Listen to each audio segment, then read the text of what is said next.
Israel का युद्ध फिर से शुरू हो सकता है। ये बात डोनाल्ड ट्रंप ने कही है। ट्रंप को खतरा है कि हालात फिर से बेकाबू हो सकते हैं, लेकिन इजराइल का फोकस अब गाजा पर भी है, जहां उसे एक बहुत बड़ा झटका लगा है। वहीं ट्रंप ने नेटो की मीटिंग में पहुंचकर पुतिन को परेशान करने वाला एक बहुत बड़ा फैसला लागू कर दिया है।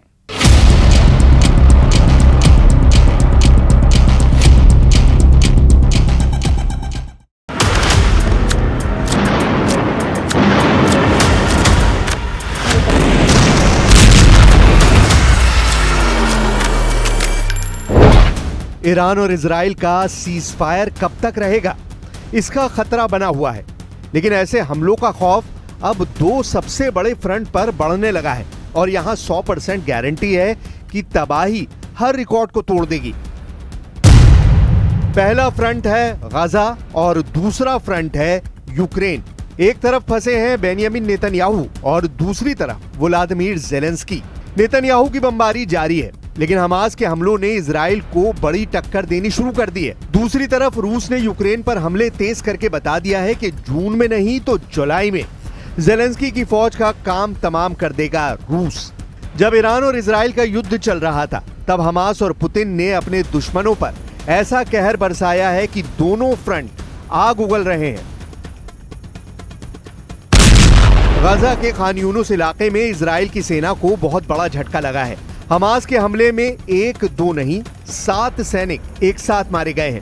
इस खबर ने इजराइल के हर कमांडर को डरा दिया है, क्योंकि जिस हमास के खिलाफ इजराइल 600 दिन से लंबा युद्ध लड़ रहा है, वो हमास अब भी इजराइल के सैनिकों को मार रहा है। इजराइल की मीडिया में 7 सैनिकों की तस्वीरें छपी हैं। 7 सैनिकों को हमास ने गाजा पट्टी के खान यूनुस में तब मारा जब वो एक बख्तरबंद गाड़ी में थे। हमास ने उनकी बख्तरबंद गाड़ी पर विस्फोटक फिट कर दिया। धमाके में मरने वाले सभी इजरायली सैनिक 21 वर्ष से कम उम्र के थे। इसलिए जून महीने का आखिरी मंगलवार नेतन्याहू के लिए काला मंगलवार कहा जा रहा है। हमास के इस तरह के हमलों ने इजरायली सेना के पावर सेंटर में तहलका मचा दिया है। ऐसे हमले लगातार तेज हो रहे हैं। कोशिश है कि नेतन्याहू की फौज में नया डर पैदा किया जा सके, क्योंकि ऐसे धमाकों में न सिर्फ इजराइल का टैंक फट रहा है, बल्कि इजरायली सेना की ताकत वाली छवि भी चकनाचूर हो रही है।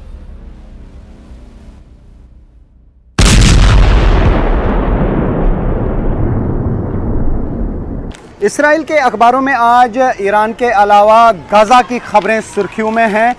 गाजा में हमास के एक हमले में इसराइल के 7 सोल्जर मारे गए हैं। जब से गाजा में यह जंग शुरू हुई है, तब से लेकर अब तक ये इसराइली फोर्सेस को सबसे ज़्यादा नुकसान हुआ है। हालांकि गाजा में लगातार हालात ख़राब हैं और जिस तरीके से ग्राउंड ऑपरेशंस में अब इसराइली फोर्सेस को नुकसान हो रहा है, उसकी वजह से नेतन्याहू लगातार प्रेशर में आ गए हैं और अभी ये हालात वहाँ पे सुधरने का नाम नहीं ले रहे हैं।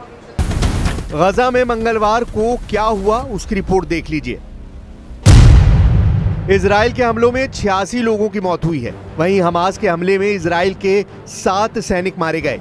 इसीलिए इसे काला मंगलवार कहा जा रहा है, क्योंकि गाजा में खून खराबा हर रिकॉर्ड तोड़ रहा है। अब तक गाजा में इजराइल की बमबारी में 56,000 लोग मारे गए हैं, जबकि इजराइल के अब तक 440 सैनिक मारे जा चुके हैं। אתמול אחר הצהריים, במהלך פעילות מבצעית, הוצמד מטען על רכב משוריין מסוג פומה של כוחות החטיבה. כתוצאה מכך, הרכב המשוריין עלה באש. נשלחו כוחות חילוץ ומסוקים לנקודה, הם ביצעו ניסיונות לחלץ את הלוחמים, אך ללא הצלחה. מדובר באירוע מורכב שעדיין מתוחקר. לכשיסתיים התחקיר, נציג אותו קודם כל למשפחות, ואחר כך לציבור. זו החובה שלנו.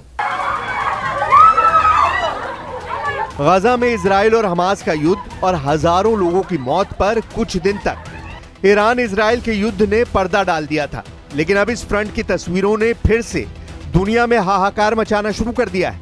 नेतन्याहू ने ईरान युद्ध पर भले ही ब्रेक लगा दी हो, लेकिन युद्ध अब भी उनके सिर के चारों तरफ घूम रहा है।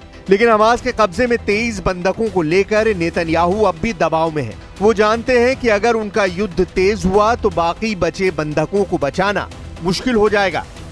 עלינו להשלים את המערכה נגד הציר האיראני, להכריע את החמאס ולהביא לשחרור כל חטופינו, החיים והחללים כאחד. ולמשפחות החטופים אני אומר, לא הפסקנו לרגע אפילו לרגע, כולל בזמן המלחמה, את המאמצים להחזיר את כל חטופינו הביתה. שוב, החיים והחללים כאחד. ואנחנו לא נרפה מהמשימה הקדושה הזו עד שהיא תושלם. मैं इस वक्त टेल अवीव में हूँ। यहाँ से गाज़ा को लेकर जो रिपोर्ट आ रही है वो इसराइल को परेशान कर रही है। गाज़ा में इसराइल की सेना पर हमले तेज़ हो रहे हैं। गाज़ा में इसराइल की सबसे ख़तरनाक मशीन यानी उसके टैंक और बख्तरबंद गाड़ी आसान टारगेट बन रहे हैं, क्योंकि हमास के एंटी टैंक दस्ते अब भी गाज़ा में कई जगहों पर एक्टिव हैं। लगातार हमलों के बीच नेतन्याहू भी बहुत प्रेशर में हैं, क्योंकि बहुत से बंधक अब भी हमास के कब्ज़े में हैं। पूरे गाज़ा में ग्राउंड ऑपरेशन चलाए जाने के बाद उनको छुड़वाना आसान नहीं हो रहा है। एक तरफ नेतन्याहू दिखा रहे हैं कि गाजा में क्या हो रहा है, हमास से कैसे अब तक 23 बंधकों को छुड़ाने की कोशिश जारी है, कैसे उनकी फोर्स लगातार गाजा में ऑपरेशन कर रही है, और ईरान के बाद अब इजराइल का पूरा फोकस गाजा की जंग को समेटने का है। वहीं व्लादिमीर ज़ेलेंस्की ने रूस के हमलों को वायरल करके बता दिया है कि यूक्रेन पर ऐसी मार पिछले करीब 3.5 सालों के युद्ध में नहीं पड़ी। यूक्रेन के हर बड़े शहर को पुतिन की मिसाइल और कामिकाज़े ड्रोन दहला रहे हैं। पुतिन के इन्हीं हमलों का मुंहतोड़ जवाब देने के लिए ज़ेलेंस्की ने बड़े मौके पर चौका लगाने की कोशिश की है। नेदरलैंड्स में नेटो की सालाना बैठक में ज़ेलेंस्की भी पहुंचे, और जब ग्रुप फोटो हुई तो उसमें आप ज़ेलेंस्की को भी देखिए और ट्रंप पर भी नजर डालिए। 32 देशों के इस मिलिट्री ग्रुप को सोवियत संघ का विस्तार रोकने के लिए तैयार किया गया था, और ये ग्रुप ज़ेलेंस्की यानी यूक्रेन के मुद्दे पर पुतिन से लड़ने के लिए तैयार बैठा है। लेकिन मुश्किल ट्रंप ने खड़ी कर दी है। ट्रंप नहीं चाहते कि ऐसा हो। जैसे ही ज़ेलेंस्की ने नेटो मीटिंग के लिए कोटनुमा जैकेट पहनकर नेदरलैंड्स जाने की तैयारी की, पुतिन ने यूक्रेन के कई शहरों पर मौत बरसानी शुरू कर दी।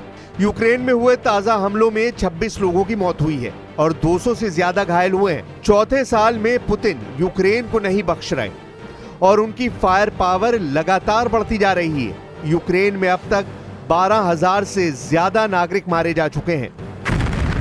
यूक्रेन पर रूस के हमले बता रहे हैं कि पुतिन अब इस युद्ध को बहुत जल्दी समेटना चाहते हैं, लेकिन बड़ा खतरा आगे है, क्योंकि पुतिन की नजर अब उन देशों पर है जिन्होंने ज़ेलेंस्की की मदद करके रूस को बहुत ज्यादा नुकसान पहुंचाया है। ये बात ज़ेलेंस्की अब पूरे नेटो ग्रुप तक पहुंचाना चाहते हैं। लेकिन दिक्कत यह है कि 28 फरवरी 2025 की मुलाकात अब भी ट्रंप को उतनी ही याद है जितनी ज़ेलेंस्की को। ग्रुप फोटो के दौरान दोनों के जहन में वो तस्वीर आज भी ताजा है। ट्रंप ने ओवल ऑफिस में ज़ेलेंस्की को बुलाया था, लेकिन दोनों के बीच ऐसी बहस हुई कि पूरी दुनिया उन पर हंसती नजर आई। इसी मीटिंग ने ट्रंप और ज़ेलेंस्की के रिश्तों में ऐसी दरार डाली कि अब तक पैचअप यानी वापस रिश्ते सुधरने की तरफ बढ़ना आसान नहीं होगा। यूक्रेन में लगी आग बता रही है कि पुतिन अब क्या करने वाले हैं। खार्किव को जलाकर रूस का अगला टारगेट कौन बनने जा रहा है, ये तस्वीरें बता रही हैं। कैपिटल कीव से लेकर खार्किव और सूमे हर शहर में रूस की फौज लाशों का पहाड़ खड़ा करना चाहती है। लेकिन परमाणु बेस पर हमले के बाद यूक्रेन पर रहम के लिए अब पुतिन के दिल में कोई जगह नहीं। 3.25 साल के युद्ध में पुतिन के शोलों की तादाद बढ़ती जा रही है। रूस में सुरक्षा परिषद के उपाध्यक्ष दिमित्री मेदवेदेव, जो रूस के राष्ट्रपति भी रह चुके हैं, उन्होंने कहा है कि यूक्रेन से बातचीत का बस एक मकसद है, संपूर्ण जीत और यूक्रेन में नाजीवाद हुकूमत की 100% तबाही।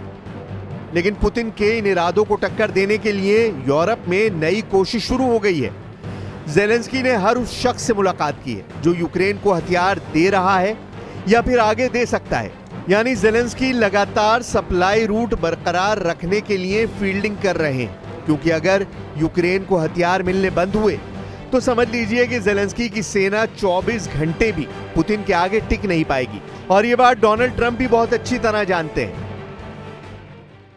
रुकेंगे बहुत छोटे से ब्रेक के लिए।